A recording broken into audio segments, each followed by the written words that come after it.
Hello everyone, welcome back to my channel guys. अगर आप मेरे चैनल पर नए हो तो प्लीज़ चैनल को सब्सक्राइब कर देना, वीडियो अच्छी लगे तो लाइक करना, कमेंट करना, शेयर ज़रूर से करना। स्टोरी को स्टार्ट करने से पहले मैं आप सबसे कुछ कहना चाहता हूँ कि आप लोगों में से शायद बहुत लोगों को लग रहा है कि मैं वांगी की सिचुएशन को सपोर्ट कर रही हूँ। वांगी ने विंग के साथ जो किया है मैं उन सबको सपोर्ट कर रही हूँ।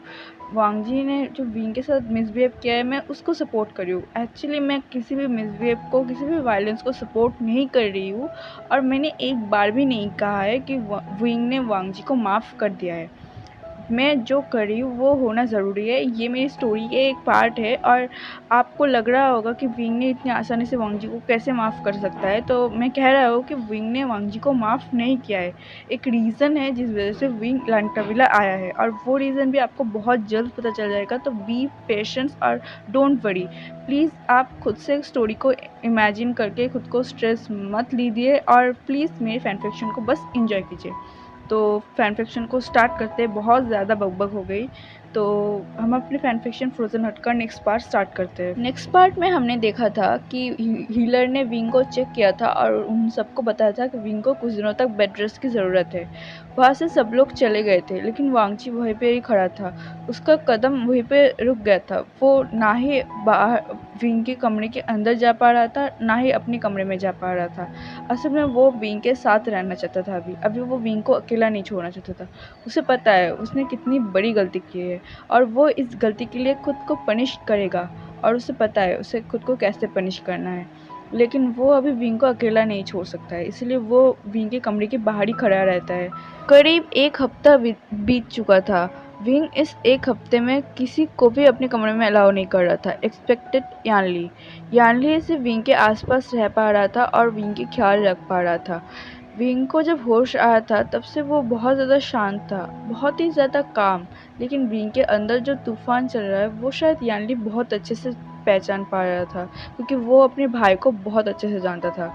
विंग की हर ज़रूरत के सामान, उसे क्या चाहिए क्या नहीं चाहिए, सब कुछ यानली ही उसे प्रोवाइड करता था। और इस एक हफ्ते में विंग बस यानली से ही थोड़ा बहुत बात करता था, या तो वो अपने कमरे में भी किसी को आने की इजाज़त नहीं देता था। वांगजी भी विंग से इस एक हफ्ते में कभी नहीं मिल पाया था। वो बस विंग के कमरे के बाहर ही खड़ा रहता था और विंग ठीक से खाना खा रहा है कि विंग ठीक से मेडिसिन ले रहा है या फिर सो रहा है ठीक से, ये सब के बारे में हमेशा खबर रखता था। यानली ने जब पूरी बात सुना था वांगजी के बारे में, उसे वांगजी के ऊपर तो गुस्सा आया ही था, लेकिन सबसे ज़्यादा गुस्सा उसे अपने बाबा पर आया था कि उसके बाबा सब कुछ जानने के बाद भी ऐसा कैसे कर सकते थे। इसलिए यानली तो अपने बाबा से ठीक से बात भी नहीं कर पा रहा था। वो अपने भाई से बहुत प्यार करता था और वो बिल्कुल भी बर्दाश्त नहीं कर सकता था कि कोई उसके भाई को इस तरह से हर्ट करे। ऐसे ही 2 हफ्ते बीत जाते। इन 2 हफ्तों में विंग की पूरे घाव ठीक तो हो चुका था, लेकिन विंग के दिल में जो घाव था और उसके वो ट्रॉमा, उससे वो अभी भी बाहर नहीं निकल पाया था। इन 2 हफ्तों में शायद विंग की बॉडी तो रिकवर हो चुकी थी, लेकिन विंग की दिल और दिमाग ये रिकवर नहीं हो पाया था। यानली और मैडम यू जब विंग से पूछा था कि क्या वो ये लैंडकविला वापस जाना चाहता है या फिर वो अपने हस्बैंड से बात करना चाहता है, तो विंग ने तुरंत ही मना कर दिया था। वो वांगजी से ना ही बात करना चाहता था, ना ही वांगजी का चेहरा देखना चाहता था। वो अभी वांगजी से बहुत डरा हुआ था, उसके ऊपर वो बहुत बुरी तरीके से हर्ट था। वांगजी की गलती शायद हो या ना हो, फिर भी विंग का भी तो इसमें कोई गलती नहीं था ना। वो क्यों इतना ज़्यादा ह्यूमिलेशन है, वो क्यों इतना ज़्यादा टॉर्चर है, ये सब उसकी भी हद से बाहर है। वो उसने वांगजी का चेहरा देखने तक को मना कर दिया था। वांगजी को जब पता चला था कि विंग उसका चेहरा भी नहीं देखना चाहता था, उसे बहुत हर्ट हुआ था। लेकिन उसे पता है वो ये सब डिजर्व करता था, इसीलिए उसने सोचा था कि वो कभी भी विंग को अपना चेहरा नहीं दिखाएगा। इसीलिए वो जंग कबीले से लैंड कबीला चलाया था। कबीले में आते ही वो एक हफ्ते तक अपने पनिशमेंट को लेता रहा। रोज़ वो अपने पीठ पर 100 लैशेस लगाया करता था। इससे वो बहुत बुरी तरीके से हर्ट तो हो जाता था, लेकिन वो लगाया करता था। एक हफ्ते हो जाने के बाद भी वो खुद को पनिश करते रहता था, लेकिन लांचजन और लांचरन वो दोनों ये सब नहीं देख पाए थे। इसीलिए वो दोनों ने ही वांगजी को रोक दिया था और वांगजी को जिंगशी में भेज दिया था। अभी वांगजी ज़्यादातर समय जिंगशी में रहता था, लेकिन वो धीरे धीरे अंदर ही अंदर मर रहा था।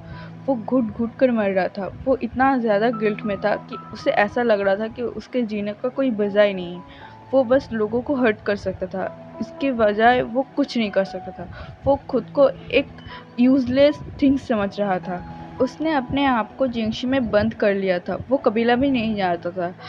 विंग के आने के पहले जैसे वांग जी की लाइफ बहुत ज़्यादा लोनली, बहुत ज़्यादा बोरिंग और बहुत ज़्यादा बुरा था, अभी उससे भी बुरा हालत हो चुका था। विंग जब उसके लाइफ में था, उसकी लाइफ में एक अलग ही रोशनी थी, अलग ही चमक था, जो उसके लाइफ को, उसकी ज़िंदगी को, उसके हार्ट को कितना ज़्यादा वार्म कर देता था।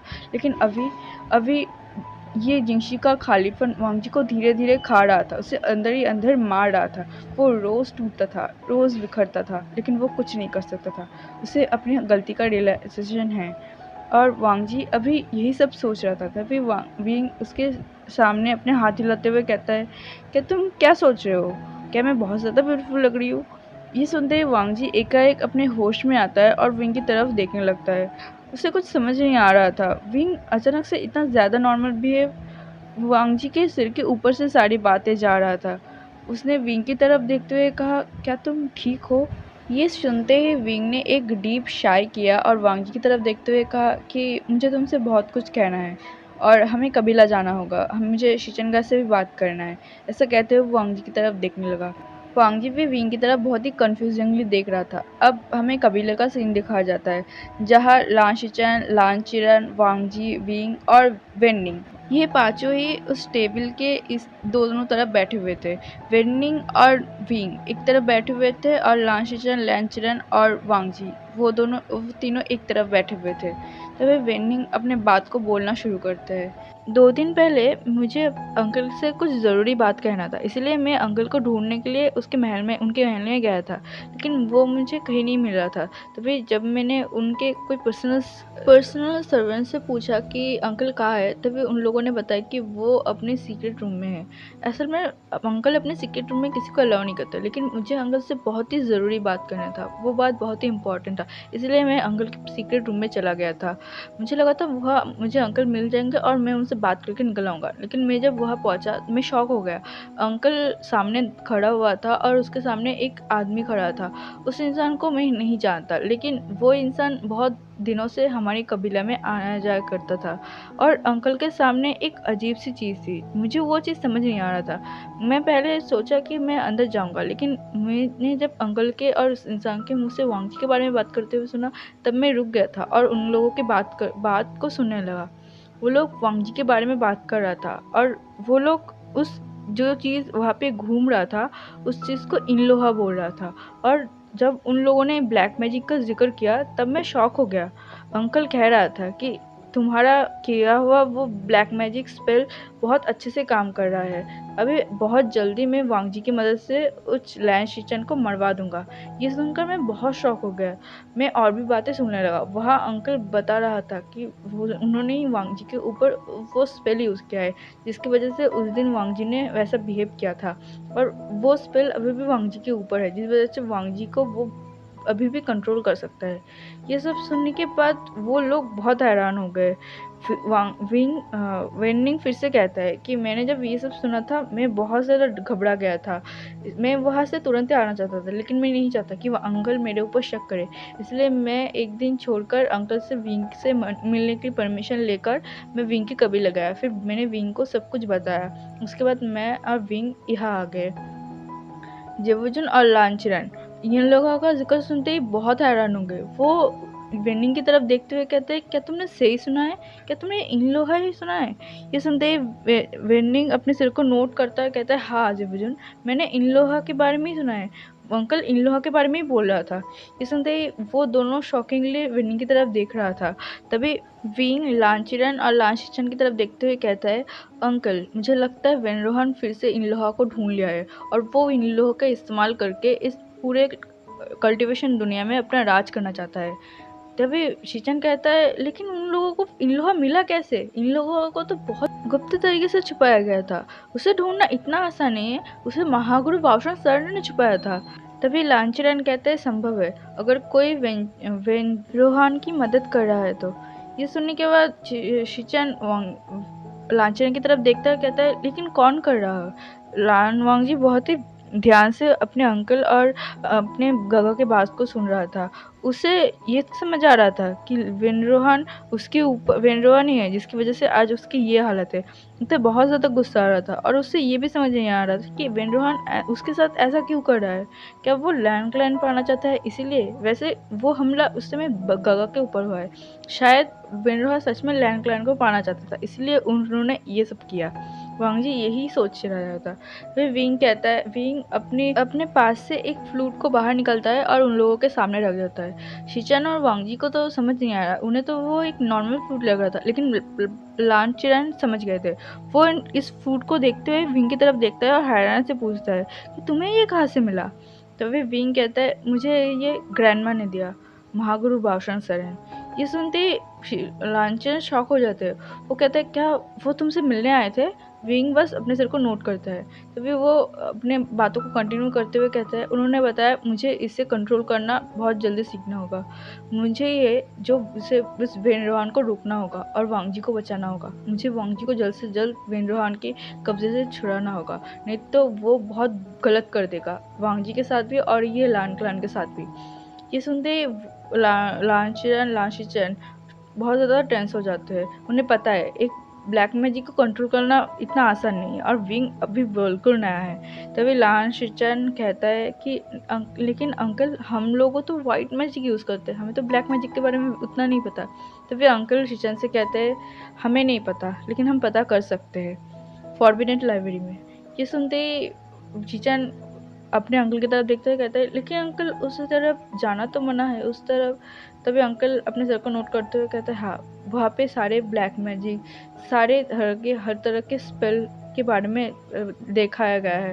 वहाँ से ही हम विंग को सारे प्रकार के ब्लैक मैजिक को कंट्रोल करना, और शायद वहाँ पे इस फूड को कंट्रोल करने के बारे में ही लिखा होगा। ये सुनने के बाद शिचन बस अपने सर को नोट करता है, कहता है ठीक है, हम आज से विंग का ट्रेनिंग स्टार्ट कर देंगे। विंग भी उसकी बातों में एग्री करता है। तभी लांचिरन विंग से पूछता है, वैसे वासन सर कब, महागुरु वासन सर कब तुमसे मिलने आए थे? विंग कुछ देर तक बैठा रहता है, फिर कहते हैं कल ट्रेनिंग के बाद। लांचिरन और कुछ नहीं पूछते हैं और वहाँ से उठते हुए चला जाता है। वांग जी और शिजन दोनों ही विंग को लाइब्रेरी प्रोविनियम में ले जाता है और वो अबेंडेंट एरिया जहाँ पे सबको जाना मना था वहाँ पे ले जाता है। वेंजिंग से मिलने जाता है। वेनिंग को अभी मना किया गया है कि वो वेंजिंग को कुछ ना बताए, क्योंकि वेंजिंग बहुत ज़्यादा टेंशन करता है उन सब चीज़ों को लेकर।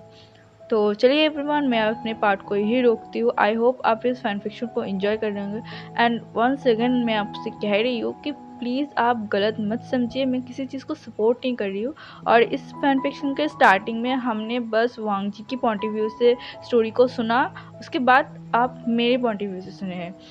यहाँ पे अभी भी विंग की पॉइंट ऑफ व्यू नहीं दिखा गया है। विंग की पॉइंट ऑफ व्यू मैं बाद में दिखाने वाली हूँ, तब तक के लिए please be patience and please गलत मत समझिए। ओके, तो मिलते हैं नेक्स्ट पार्ट में, तब तक के लिए बाय बाय।